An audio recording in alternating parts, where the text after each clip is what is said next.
Madam madam আরে একটা কথা বলবেন না, কি আপনি করছিস? আমার পাগল কথা হয়ে শুনুন গেছিস ম্যাডাম, নাকি? আপনি আর একটা কথা বলবেন না, আমার কথা শুনুন। আরে দেবো ছাড়, কি করছিস? পাগল হয়ে গেছিস নাকি? ম্যাডাম দোহাই আপনার, আমি যা করছি আমাকে বাধা দেবেন না। বাধা দেবো না মানে? কি হচ্ছে সব? ম্যাডাম আপনি আমাকে ভুল বুঝছেন, আমি আপনাকে অসম্মান করতে চাই না, আমি আপনাকে একটা বিশেষ জিনিস দেখাতে চাই। ইয়ার কি হচ্ছে? এসব পেটিমেটির মধ্যে ঢুকিয়ে দিয়ে আমাকে বলতে এসে কিছু দেখাতে চাস? কি দেখাবি আমাকে শুনি? এর ভেতরে থেকে আমি কি দেখবো?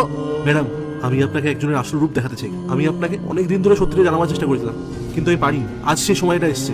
আসল চেহারা? তুই কি বলছিস রামু? পরিষ্কার করে বল, আমি কিছু বুঝতে পারছি না। ম্যাডাম আমি স্যারের কথা বলতে চাইছি। স্যার? মানে তুই আমার হাজবেন্ডের কথা বলছিস? ঠিক আছে, আমি বলে দেবো। কি ব্যাপার রামু, এই পুরোনো বাড়িটাকে বাইরে বের করেছিস কেন? আসলে স্যার স্টোরুমটা ভর্তি হয়েছিল তো, তাই ভেবেছিলাম এই ভাঙাচোরা মালগুলোর সঙ্গে এটাকেও বিক্রি করে দেবো, তাই এটা বের করলাম।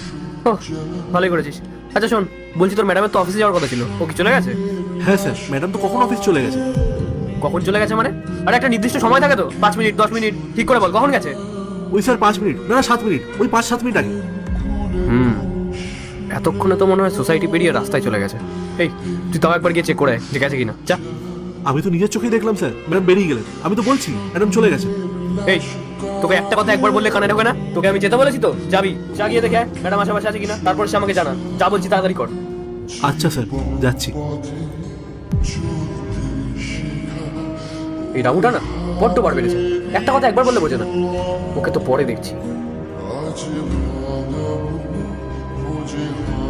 স্যার স্যার আমি গেটের বাইরে পর্যন্ত দেখে এসেছি, ম্যাডাম চলে গেছে। তুই ঠিক দেখেছিস তো? কোনো ভুল হচ্ছে না তো?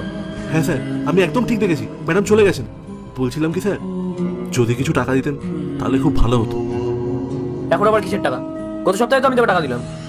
স্যার একটা বন্ধুর বিয়ে আছে তো, তাই খুব দরকার ছিল। তোর রোজকার এই একই নাটক শুরু হয়েছে, মাঝে মধ্যে এমন ভাবে টাকা ডিমান্ড করিস না। যদি তোর জায়গায় অন্য কোনো কেউ হতো তাহলে আমি এতদিন আগে কাছ থেকে বার করে দিতাম। স্যার এইবারের মতো দিয়ে দেন, আর আমি কোনোদিনও চাইবো না। আচ্ছা দেখা যাবে। ও তুই তখন আমাকে বলছিলিস না যে তুই মার্কেটে যাবি, বাড়ির কি সব জিনিসপত্র শেষ হয়ে গেছে, ওগুলো আনতে হবে, তা দাঁড়িয়ে আছিস কেন? যা। হ্যাঁ স্যার যাবো, কিন্তু টাকাটা যদি আপনি এখনই দিতেন। তুই মার্কেট থেকে আয়, তারপর আমি আমার স্বর্ণতন্ত্রকে দিয়ে দেবো। যা এখন। আচ্ছা স্যার একটা কথা বলবো?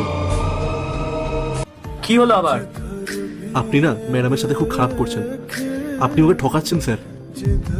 আপনার একটু লজ্জা করে না? ম্যাডাম আপনাকে কতটা ভালোবাসে, কতটা বিশ্বাস করে, কিন্তু আপনি ওনার পেছনে। এই মুখ সামলে কথা বলবি। চাকর আছিস, চাকরের মতন থাকবি, বেশি কথা বলবি না। আমাকে একদম শেখাতে আসবি না যে কোনটা ঠিক কোনটা ভুল। আমি খুব ভালো করে জানি আমি কি করছি। তাই দাঁড়িয়ে ওর মুখ দেখছিস কি? যা ভাগ এখান থেকে।